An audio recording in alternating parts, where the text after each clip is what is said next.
Wapendwa, ni Dominika ya 11 ya mwaka A wa kanisa. Tumeingia kipindi kingine cha mwaka wa liturujia ya kanisa mara baada ya kuadhimisha kipindi cha Pasaka. Na Dominika iliyopita tuliadhimisha sherehe ya mwili na damu takatifu sana ya Bwana wetu Yesu Kristo. Leo tuko Dominika ya 11 mwaka A wa kanisa, kipindi cha kawaida cha mwaka. Katika kipindi hiki cha kawaida cha mwaka, kwa vile tupo mwaka A, katika mzunguko wa masomo yetu tunayosoma ni kadiri ya mwinjili Mathayo. Kadiri ya mwinjili Mathayo. Na kwa namna ya pekee katika Dominika hii ni kualike tutafakari juu ya mambo makubwa matatu. Jambo la kwanza likiwa ni huruma ya Yesu kwa watu wake, huruma ya Yesu kwa watu wake. Lakini jambo la pili ni lile swala la Yesu kuwafanya wanafunzi kuwa mitume. Na jambo la tatu ni umoja katika jamii ya Wakristo ama jamii ya kwanza ya waamini licha ya kuwa na tofauti zao. Kwa ni kualiki katika Dominika hii ya 11 ya mwaka A wa kanisa, tutafakari pamoja nini ambacho Kristo anataka katika maisha yetu sisi kama wafuasi. Karibu.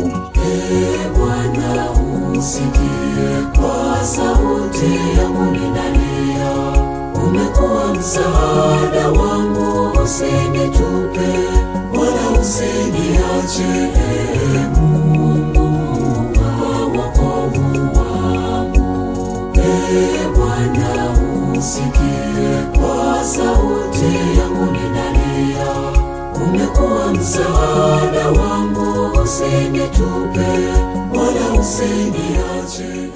Wapendwa, katika Dominika hii ya 11 ambapo leo tunaadhimisha Dominika ya 11 ya mwaka A, kipindi cha kawaida cha mwaka, katika mzunguko wa masomo tupo injili kadiri ya mwinjili Mathayo. Na kwa namna ya pekee wataalamu mbalimbali wa maandiko matakatifu wamekubaliana kwamba injili ya Mathayo ni kama injili ya Marko iliyochangamka. Injili ya Marko iliyochangamka, kwa sababu sehemu kubwa ya injili ya Marko ipo ndani ya injili ya Mathayo, kwa sababu karibia takribani aya 661 za injili ya Marko, aya 606 zipo katika injili ya Mathayo, neno kwa neno ama kwa asilimia kubwa. Na hivyo mwinjili Mathayo ni kama alikuwa akiandika injili yake huku akiwa na injili ya Marko mbele yake. Na hivyo yote ambayo ameandika ni kama amekopi au amechukua kwa asilimia kubwa mawazo ya Marko. Lakini huyu mwinjili Mathayo anavyoweka injili yake, haweki kama ananakili copy and paste, hapana. Ameweka katika uhariri mkubwa na kwa teolojia kubwa, kwa maana yeye alikuwa na ufahamu na injili yake ameiandika kwa kuiweka katika lugha nyepesi. Ukiachana na kile Kigiriki kigumu cha Marko, basi Mathayo amefanya simulizi liwe fupi, liwe na mtiririko mzuri, lakini pia ameondoa mambo yanayojirudia rudia na yasiyo na lazima.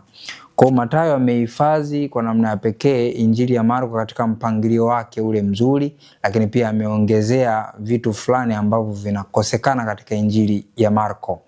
Injili ya Marko ambayo inaanza na utangulizi mfupi, inakuja simulizi la utume wa Yesu akiwa Galilaya, baadaye utume wake au anapopanda kwenda Yerusalemu na kusherehekea sherehe za Pasaka ya Kiyahudi. Licha ya hivyo, baadaye anaingia mateso na kufa, na mwisho wa siku anafufuka katika siku ya kwanza ya juma. Mwinjili Mathayo analihifadhi huo mpangilio vizuri, lakini pia anaongezea mwanzoni na mwishoni mwa injili ya Marko. Mwanzoni anatuwekea simulizi la kuzaliwa Bwana. Yesu anatokea katika ukoo gani? Ukoo wa Daudi. Na simulizi hilo lina maana kwa sababu linaonyesha asili ya Yesu kama Mwisraeli, kama Myahudi, ambacho kitu cha msingi sana cha kuzingatia. Na mwishoni anamalizia simulizi la Yesu kuwatokea mitume mara baada ya ufufuko kule Galilaya na kuwatuma lile agizo kuu kwamba nendeni ulimwenguni kote mkawafanye watu kuwa wanafunzi wangu. Hivyo Mathayo haweki injili yake kama kakopi na kupesti, hapana, bali anaweka injili katika mtiririko mzuri, katika maana kubwa na katika teolojia ya hali ya juu. Lakini pengine kwa nini anafanya hivyo? Anafanya hivyo kwa sababu anahifadhi mafundisho makubwa ya Bwana wetu Yesu Kristo, ambapo katika injili yake ameweka mafundisho makubwa matano ya Yesu katika injili kadiri ya Mathayo. Masimulizi au mafundisho hayo ya Yesu ni kama ifuatavyo. Mafundisho ya kwanza ni kile tunachokiita mahubiri ya mlimani ama hotuba ya mlimani. Jambo la pili ni mafundisho ya Yesu kuhusu utume wa kimisionari, kwamba Yesu anapowatuma wanafunzi wake na kuwafanya mitume. Na mafundisho ya tatu ni mafundisho kuhusu mifano. Yesu anatoa mifano mbalimbali, mfano wa mpanzi, mfano wa nini, mifano mbalimbali inapatikana katika hiyo sehemu ya tatu. Na sehemu ya nne ni mafundisho kuhusu maisha ya jumuiya ya waamini, waumini waishije au nini cha kufanya kama jamii ya waamini. Na jambo la tano, mwinjili Mathayo anamalizia kwa mafundisho ya Yesu kuhusu hotuba kuhusu mambo yajayo, mambo ya eskatolojia. Pengine kwa nini Mathayo anafanya hivyo? Mathayo anafanya hivyo kwa sababu anarejea mpangilio wa mafundisho yanayopatikana katika Biblia ya Kiyahudi, ama Agano la Kale, vile vitabu vitano vya Musa. Vitabu vitano vya Musa, kitabu cha Mwanzo, kitabu cha Kutoka, kitabu cha Mambo ya Walawi, Hesabu na Kumbukumbu la Torati. Kwa hiyo haya mafundisho yake matano yanaakisi kile ambacho katika Agano la Kale ama mafundisho ya Musa ama vitabu vitano vya Musa vinarejea hivyo. Na kwa namna hiyo tunaweza kuona ama tunaanza kuonja injili ya Mathayo ni ya mtindo gani. Injili ya Mathayo ni injili aliyowaandikia hasa Wayahudi. Aliwaandikia Wayahudi, tofauti na Luka ambaye wataalamu wa maandiko wanatuambia aliwaandikia watu wa mataifa. Yeye mwinjili Mathayo anawaandikia Wayahudi. Kwa hiyo tunapo itafakari injili ya Mathayo ama sehemu za maandiko ya injili ya Mathayo, yanaturudisha kwenye asili ya Kiyahudi. Yesu ni Myahudi na wale wote ambao waliwaandikia alikuwa akiwalenga Wayahudi, lakini kutokea hapo tunapaswa kutambua inaakisi vipi katika maisha yetu sisi kama Wakristo wa Agano Jipya.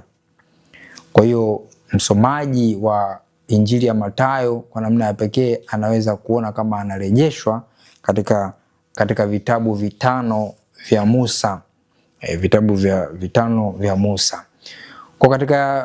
Kwa utangulizi huo, tunapoingia katika injili ya leo, kadiri ya injili ya Mathayo, tunasoma katika Dominika hii ya Dominika ya 11 ya mwaka A wa kanisa, injili ya Mathayo sura ya 9 aya 36 mpaka sura ya 10 aya ya 8. Katika sehemu hiyo basi ni sehemu ya pili ya mafundisho msingi ya Yesu, kwamba ule utume wa kimisionari. Yesu anawachagua wanafunzi na kuwafanya mitume. Ndilo ambalo tunaangazia katika Dominika hii ya leo. Na tukumbuke kwamba Yesu anawaimarisha ama anawachagua hawa mara baada ya kuwaambia katika sehemu ya kwanza ya hotuba ya mlimani, ninyi ni chumvi ya dunia, ninyi ni nuru ya ulimwengu. Kwa hiyo yalikuwa ni mafundisho ya kuwaandaa wanafunzi wake baadaye waje kuwa ni wakina nani, manake chumvi, waje kuwa mwanga kwa mataifa yote. Na katika sehemu hiyo ya injili ambayo ni sura ya 9 mwishoni Yesu anafundisha ama anazungumzia habari njema, habari ya ukombozi, habari ya injili. Tunasema habari njema, evangelion, injili, kwamba kile ambacho Masia anakuja kukitimiza, Masia ambaye walimngoja kutoka katika masimulizi ama unabii na utabiri wa manabii mbalimbali, kwamba Masia atakuja kwa ajili ya kuletea uponyaji, kuletea habari njema, kuletea ukombozi kuwaponya katika magonjwa na udhaifu wa kila aina. Ndicho ambacho Kristo anakifanya, na anapoanza huu utume wake anaufanya katika maeneo hayo. Anawaponya watu wengi na mwisho wa siku anawahurumia, na anasema kwamba aliwaona kama kondoo wasio na mchungaji. Aliwaona kama kondoo wasio na mchungaji. Kwa hiyo ili kuweza kuingia kwa undani na kuelewa vizuri mafundisho haya ya Yesu ama sehemu ya injili ya leo, hatuna budi kurejea katika tamaduni ama lugha msingi, kwamba kile ambacho wanakifikiria na kukitafakari kinatupa ujumbe gani siku ya leo. Tunaweza tukamrejea mwandishi mmoja ama mwanazuoni mmoja wa maandiko matakatifu, anaenda kwa jina la John Walton. Anasema kwamba lugha inaishi ndani ya utamaduni na inaongoza ama ipo kwa ajili ya kulenga utamaduni fulani ama mifumo ya kitamaduni na kuwasiliana ama kuwasilisha utamaduni ule. Kwa namna ya pekee, ili kuweza kuelewa lugha, sio tu kuelewa tafsiri, bali kuelewa undani wa tamaduni husika. Kwa hiyo hatuna budi kurejea katika mizizi ya tamaduni ya Kiyahudi ili kuelewa context ama ujumbe mpana. Na injili ya Mathayo, ambayo injili Mathayo anatuwekea simulizi hili la leo, Yesu anapoenda anaguswa na kile ambacho kipo ndani ya mioyo ya watu. Anaguswa na kile kilichopo ndani ya mioyo ya watu. Anahuzunika na kuona kwamba watu kama wamekata tamaa, wamevunjika moyo kama kondoo wasio na mchungaji. Na maneno hayo ambayo Yesu anayasema kadiri ya mwinjili Mathayo hayatoki kichwani ama hayatoki hewani.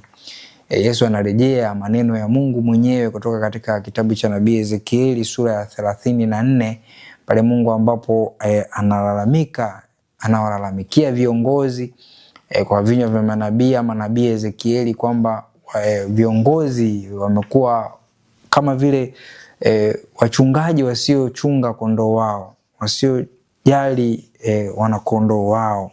Wanakondoo wao wametawanyika, wamevunjika moyo. Nafasi yao kama viongozi haionekani katika jamii. Na hivyo Yesu katika mazingira hayo anakiri kile ambacho Mungu alishakisema, Mungu Baba katika kitabu cha nabii Ezekieli kwamba viongozi hao kama wameshindwa kazi, mimi mwenyewe nitakuja kuwachunga, kuwaongoza watu wangu, kuwachunga ama kuwaongoza kondoo wangu. Kitabu cha nabii Ezekieli sura 34 aya 15. Kwa Yesu mwenyewe baada ya kuona hali hiyo ya watu anaumia. Maneno yanayotumika pale yanaonyesha ile hali ya ndani kabisa ya watu na hali ya ndani kabisa ya kwake. Ameumia na kuguswa nao na anafanya jambo. Pengine katika maisha yetu tunaweza tukakutana na hali kama hiyo, pale ambapo wenzetu wanatuelezea ama tunaona watu wakipitia hali fulani ngumu ya maisha, ugumu wa maisha ama changamoto fulani, na kukushirikisha. Pengine unaona ama pengine unaonyeshwa ama pengine unaambiwa nini ambacho unakichukua na kukifanya. Wapo wengine wanaoishia tu kusema pole, pole sana kwa hilo ulilopata na nini. Lakini tusiishie tu pole. Yesu hakuishia tu kuwaona na kuumia, alipiga hatua mbele. Ndicho ambacho anakifanya katika sehemu ya pili ya ujumbe wa Dominika hii ya 11, kwamba anawachagua wanafunzi wake kuwa mitume kwa ajili ya kuwaongoza wale ambao wamegathirika, wale ambao wamepotea, wale ambao wamevunjika moyo, wamekata tamaa, wale ambao wamekosa uongozi, wamekosa uchungaji mzuri. Anasema mavuno ni mengi lakini watenda kazi ni wachache. Kwa katika mwaliko huo Yesu anafanya jambo kubwa ambalo ndilo sehemu ya pili ya mafundisho msingi ya Yesu kadiri ya Mathayo, kwamba utume wa kimisionari. Yesu anawachagua mitume na kuwatuma kwenda kufanya kazi. Pengine mwanzoni walikuwa wakiitwa tu wanafunzi. Tukirudi katika lugha msingi, mathetai manake ni kujifunza, kujifunza. ni wanafunzi, methetai, yani wanafunzi, na baadaye wanafanyika kuwa apostoloi, manake mitume, wanatumwa. Kwa hiyo kuna neno la kwanza ama hatua ya kwanza ya kujifunza, aliwachagua na kukaa nao na kuwafunza. Baadaye sasa anawatuma kwa ajili ya kukizi kile ambacho kimepungua katika sehemu ya kwanza, kwamba wamekosa mchungaji, wamekosa viongozi, na hivyo Yesu anaweka au mitume kwa kusudi maalumu. Na anapowatuma hawatumi tu kienyeji, anawatuma kwa kazi maalum ama kwa mwito maalum ama kwa kusudi maalum kwa ajili ya kuwakomboa na kuwaongoza watu wake. Kwa hiyo tunaanza kuona utume ama wito una msingi gani. Wito ama utume una msingi mkubwa, na hivyo kuna tofauti ya matamanio yako ama wito wako wa ndani ama ambitions, lakini pia kuna ule wito kutoka nje, vocations.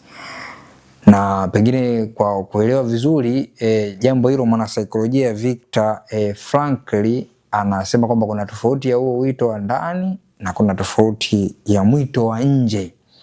Na mwito wa ndani mara nyingi unakuwa ni wa kwetu wenyewe, tunaweza tukaamua tukaondoka kwa urahisi kwa sababu unatoka ndani mwetu, tofauti na ule wito wa nje, vocation, ambao kimsingi unaitwa na sauti kutoka nje. Kwa hiyo kitu kama hicho cha kutoka nje wakati mwingine kinakuwa kigumu, kina madai magumu, na ndio msingi ama mzizi wa kutumwa unapotokea hapo.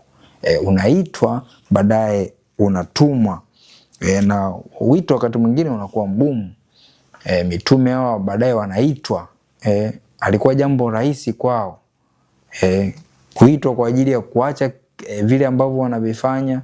Wengine walikuwa wavuvi, wengine walikuwa mtoza ushuru kama Mathayo, mwingine alikuwa mpambania mambo ya kisiasa, yule Simoni Zelote, na watu mbalimbali walikuwa na shughuli zao wanaziacha, wanaamua kumfuata Kristo na kumtumikia.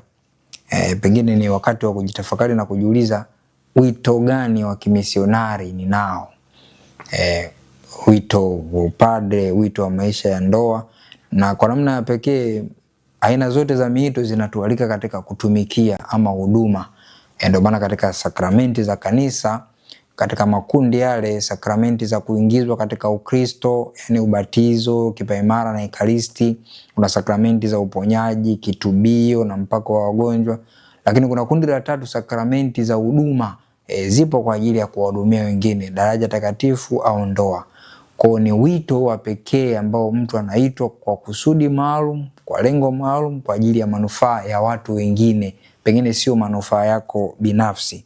Kwa kile Kristo anachokifanya ni kuwapa huo utume, utume ambao kwa namna ya pekee una madai makubwa, una madai mapana, na hivyo unatualika kutafakari kwa kina jambo hilo la wito.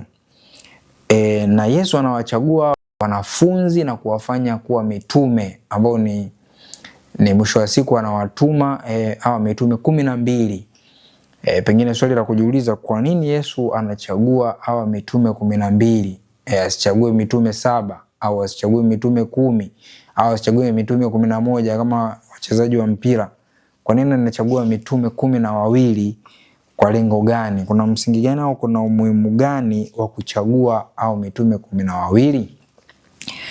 Kile ambacho katika Agano la Kale kwa namna ya pekee, somo la kwanza tunaona Musa akiwakilisha ama akiongoza taifa la Israeli wakienda katika mlima Sinai na kupewa amri na maagizo ya Mungu. Katika sehemu hiyo tunaona kwamba kuna umuhimu mkubwa wa kutafakari hiyo historia ya wana wa Israeli. Kumbuke kwamba Mungu alifanya agano na mababu wa imani. Alifanya agano na babu yetu Ibrahimu, akajifanya na Isaka, akaja kufanya agano hilo pamoja na Yakobo. Yakobo huyu ambaye alimuita jina jingine Israeli, ndio unakuwa mwanzo na chimbuko la taifa la Israeli. ambalo taifa la Israeli kupitia wale watoto wake 12 wanaunda taifa la Israeli, ambalo baadaye yanakuja kuwa makabila 12 ya taifa hilo la Israeli. Kwa hiyo sio kwa bahati mbaya Yesu kuchagua wanafunzi 12. Anatimiza kile ambacho anakisema na kuwatuma au tenashara ama wanafunzi na kuwaambia, shikeni njia kuwaendea kondoo waliopotea wa nyumba ya Israeli. Nendeni kushikeni njia kuwaendea kondoo waliopotea wa nyumba ya Israeli. Kuelewa muktadha huo, tunaweza tukarejea nyuma kidogo katika kitabu cha Wafalme. Tukumbuke kwamba wana wa Israeli waliongozwa na Mungu kwa watu mbalimbali, kupitia watu mbalimbali. Waliongozwa na Musa. Kabla ya kufika nchi ya ahadi, Musa anakufa, anachukua Yoshua. Yoshua anawavusha, wanaingia nchi ya ahadi, wanaendelea kuishi. Baadaye wanakuja viongozi mbalimbali, waamuzi mbalimbali, lakini mwisho wa siku Mungu ama wana wa Israeli wanataka mfalme kama watu wa mataifa mengine. Anawachagulia ama wanapata mfalme wa kwanza Sauli, ambaye baadaye Sauli anakuja anamchukiza Mungu. Mungu anamuinua mfalme Daudi. Daudi naye anafanya utume wake ama anafanya utawala wake kwa kuunganisha haya makabila yote 12 kuwa katika ufalme mmoja. Na mwisho wa siku basi ufalme huu unakuja kugawanyika. Kunapatikana ufalme wa kaskazini ambao uliitwa ufalme wa Israeli, na ufalme wa kusini ambao uliitwa ufalme wa Yuda. Kwa hiyo katika hizo falme mbili ya kaskazini na kusini, kupitia vipindi tofauti wanavamiwa na kuondolewa na kwenda utumwani. Mwaka 722 wa dola la Ashuru ama ufalme wa Ashuru unawavamia makabila 10 ya kaskazini, makabila ya Israeli yanaenda utumwani. Na hivyo baadaye mwaka 587 baada ya Kristo, ufalme wa Babiloni unavamia makabila ya mawili ya kusini, ama ufalme wa Yuda, makabila ya Benjamini na Yuda, baadaye wanaenda utumwani. Na mwisho wa siku inakuwa kama vile taifa la Israeli limepotea. Taifa la Israeli lote limepotea. Na basi baadaye mwaka 536 kabla ya Kristo, makabila yanarudi na kuanzisha tena taifa hilo la Israeli. Lakini yote kwa yote tunaona ule ufalme ule utaifa wa Israeli umepotea. Hivyo Yesu anapowachagua wa mitume 12 anachagua kuwakilisha kile ambacho kilipotea na kutimiza ahadi ya Mwenyezi Mungu kwamba ufalme wako utakuwa ni wa vizazi vyote, utadumu milele. Na hivyo anarejesha ufalme huo wa Israeli kwa kuwainulia Masia Yesu Kristo katika Agano Jipya, ambaye anakuja kurudisha taifa la Israeli, makabila ya Israeli. Kwa hao mitume anavyowachagua haimaanishi kwamba walikuwa mitume wa makabila 12, hapana. Kwa sababu kuna mitume wengine mule wapo ni ndugu. Kwa hiyo haimaanishi kwamba hao mitume walikuwa na makabila yale 12, hapana. Alikuwa makabila tofauti tofauti, lakini pia anaweza wasiwe katika makabila hayo 12 kama ilivyokuwa. Lakini lengo lake ni nini? Anaanzisha utume mpya wa kimisionari, utume wa kuwarejesha watu kwa Mungu. Watu waliotawanyika, watu waliopotea waweze kurejeshwa kwake. Na hilo ndilo analolifanya Kristo, kuturejesha kwa Mungu. Hata sisi tunaweza tukawa tumetawanyika, tumetawanyika kutokana na utumwa, na kwa namna ya pekee utumwa wa dhambi. Dhambi inatupeleka utumwani. Kristo anaturejesha kupitia mitume wake, kupitia sakramenti na maadhimisho mbalimbali. Tunaweza kurejea tena kwa Mungu kama taifa hili la Israeli linavyorejeshwa. Na Kristo anapowachagua hawa mitume na kuwapa utume waende kueneza habari njema, anawachagua wakiwa na mawazo tofauti, malengo tofauti, wakiwa na msingi ama background tofauti tofauti, lakini wote anawaleta sehemu moja. Anawaleta sehemu moja, kwamba kile ambacho anakitaka kuwaendea kondoo waliopotea wa nyumba ya Israeli. Kondoo waliopotea wa nyumba ya Israeli ninaweza nikawa mimi na wewe tumepotea kondoo wa nyumba ya Israeli. Kwa hiyo anaturudisha katika nyumba yake, anaturudisha katika ufalme wake, anaturudisha katika utawala wake kupitia mitume na kazi za kimisionari. Kupitia mitume na kazi za kimisionari. Kumbe anawachagua 12 sio kwa bahati mbaya. Anawachagua kwa malengo maalum, kwa wito maalum na kusudi maalum. Na wito ambao amewaitia ulikuwa sio kitu kirahisi. Tunavyosema ule wito wa nje. Wito wa nje, vocation, ni kutoka katika hali ya kawaida kurudi katika kutoka katika hali tuliozoea, hali ya mazoea ya kawaida, kuwa na kitu kipya, kitu kigeni. Kwa mfano Mtume Paulo anaitwa au kwa namna ya pekee zaidi Yesu Kristo mwenyewe. Mtume Paulo katika barua yake anasema kule kuwa na sawa na Baba, akaona hakukuwa kitu cha kushikamana nacho, akaamua kujitwalia hali ya ubinadamu, akawa mwanadamu na akazaliwa kama mwanadamu, akakaa kama mwanadamu, lakini pia akateseka, akafa katika mauti ya aibu, mauti ya msalaba. Ni wito huu ambao Yesu anatuonyesha mfano wa wito. Na hao mitume wanapokea wito ambao unakuwa ni kitu kigeni, wao wakitoka katika mazingira tofauti, background tofauti na misimamo tofauti, wanaenda kwa ajili ya utume wa watu wengi. Kwa hiyo tunapata ile sasa ujumbe wa tatu wa Dominika hii kwamba kutupeleka ama kutukusanya kama waamini, umoja wa waamini licha ya tofauti zetu. Tupo kanisani na tofauti mbalimbali, utaifa, ukabila, yote hayo yanatukutanisha wote katika sehemu moja, kanisa, na utume mmoja wa kanisa. Kwa hiyo sio jambo la bahati mbaya, ni jambo lililokuwa na msingi na kutuletea kile ambacho tunakiita umoja wa kikanisa.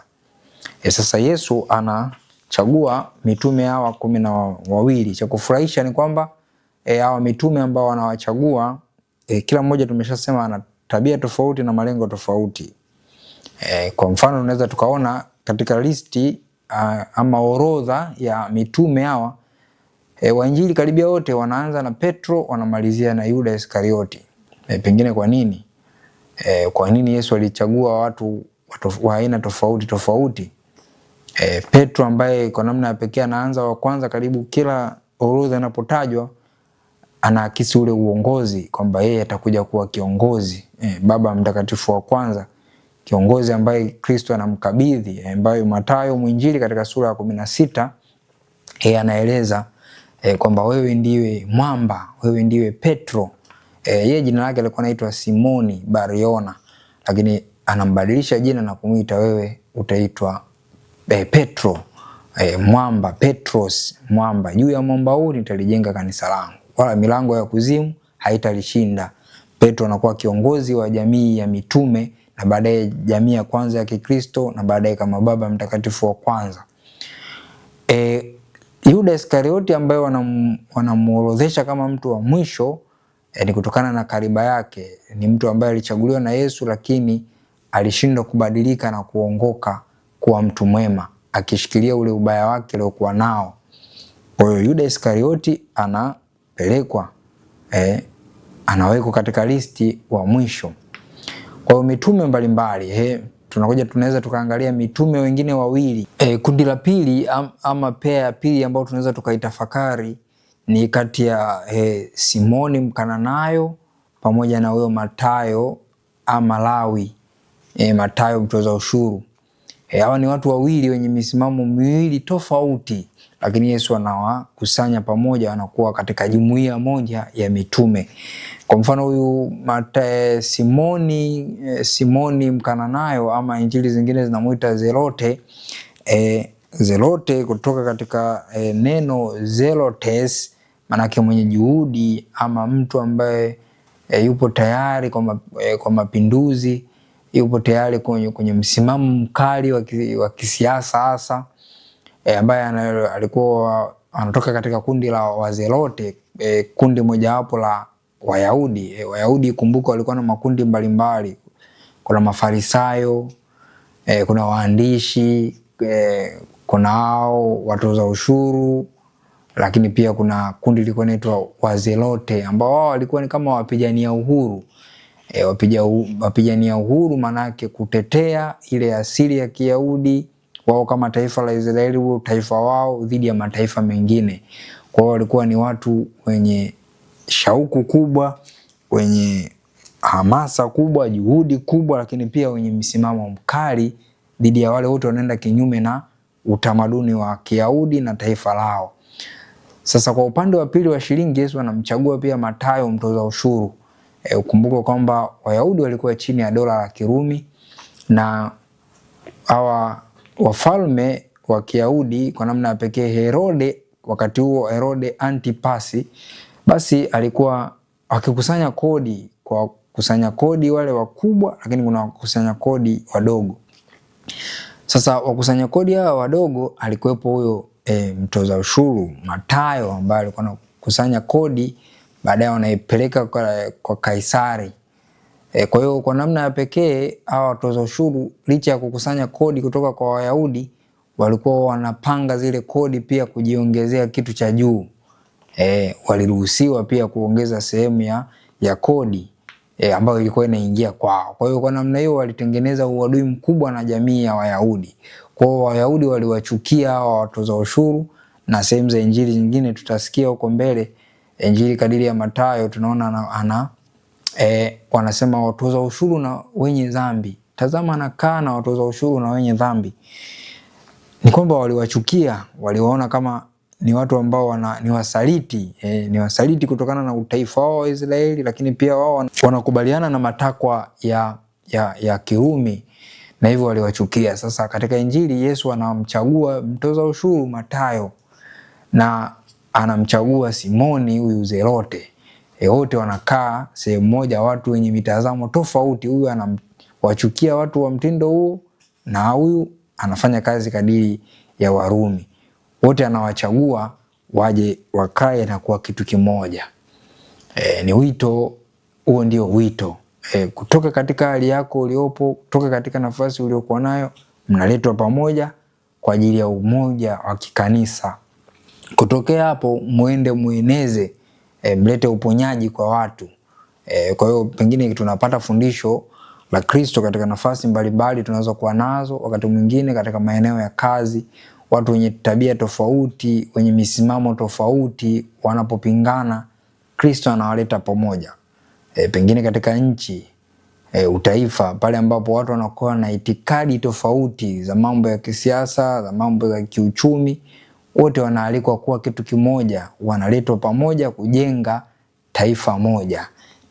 Taifa moja ni wote tukiwa tumeumbwa kwa sura na mfano wa Mungu, Imago Dei. Kwa hiyo yote hayo kwa yote Kristo anawachagua na kuwapa utume hawa mitume, licha ya changamoto zao, licha ya tofauti zao, wawe kitu kimoja. Kumbe umoja wa kikanisa katika maana nyingine ni wa muhimu sana. Bila kujalisha wewe ni Mchaga, wewe si ni Msukuma, wewe si ni Makonde, wewe si ni Mnani, kabila lako halina mahusiano katika kujenga ufalme wa Mungu. Hivyo tuepushe tofauti zetu, tuepushe misimamo yetu, tuepushe ukabila na tuepushe utaifa. Wote tunaunda mwili mmoja wa Kristo. Kwa hiyo ubaguzi katika maeneo tunapofanya shughuli hizo za kimisionari ama utume, tufanye tukiwa na lengo moja. Wote tunajenga kitu kimoja, mwili wa Kristo, yaani kanisa. Kumbe Kristo kwa namna ya pekee anafunua siri pale watu ambapo wanapitia changamoto, wanapitia magumu, wamevunjika moyo, wamekata tamaa. Kuna watu ambao wapo kwa ajili ya kusimama nao, kuwaongoza, kuwasaidia na kuwashirikisha neema na baraka, mema, upendo na fadhila mbalimbali za Kikristo. Kwa hiyo wajibu wetu, wajibu wangu ni kuweza kuitikia huo wito wa nje. Wito wa nje ambao wakati mwingine unakuwa sio mwepesi, unatufanya tusiwe comfortable, tusiwe tayari kuuchukua. Ndio tunaalikwa tuuchukue kwa ajili ya kuwasaidia hao sasa waliovunjika moyo, waliotengwa, waliosahauliwa na jamii. Lakini pia tuache tofauti zetu, wote tunajenga mwili mmoja. Kwa hiyo katika sehemu zozote tunazokuwa nazo tunaalikwa kuleta umoja badala ya chuki. Tofauti zetu tuziweke kando, kwa sababu katika kufanya hivyo ndivyo tunajenga. Kama ni nchi tunajenga, kama ni familia tunajenga, kama ni taifa tunalijenga, kama kanisa tunalijenga kupitia umoja na mshikamano, ushirikiano na upendo kamili, ukiachia tofauti zetu za kuzaliwa, za ukabila, za mazingira, za utaifa na kadhalika. Nipende kukutakia Dominika njema, Dominika ya 11 mwaka A wa kanisa. Kristo ambaye anasikia maumivu, Kristo ambaye anasikia ugumu wako akujalie uponyaji. Kristo ambaye anatutuma tuweze kutimiza wajibu wetu sisi kama viongozi katika nafasi uliokuwa nayo, familia, taifa, kanisa, ili mwisho wa siku tuweze kuwa na umoja ambao unafanana na umoja wa Baba, Mwana na Roho Mtakatifu katika karamu ile na ushirika wa watakatifu mbinguni. Na Mungu akubariki. Mimi ni Padre Benjamin Maganga. Hii ni Lux Fidei, mwanga wa imani. Shangwe imani mwake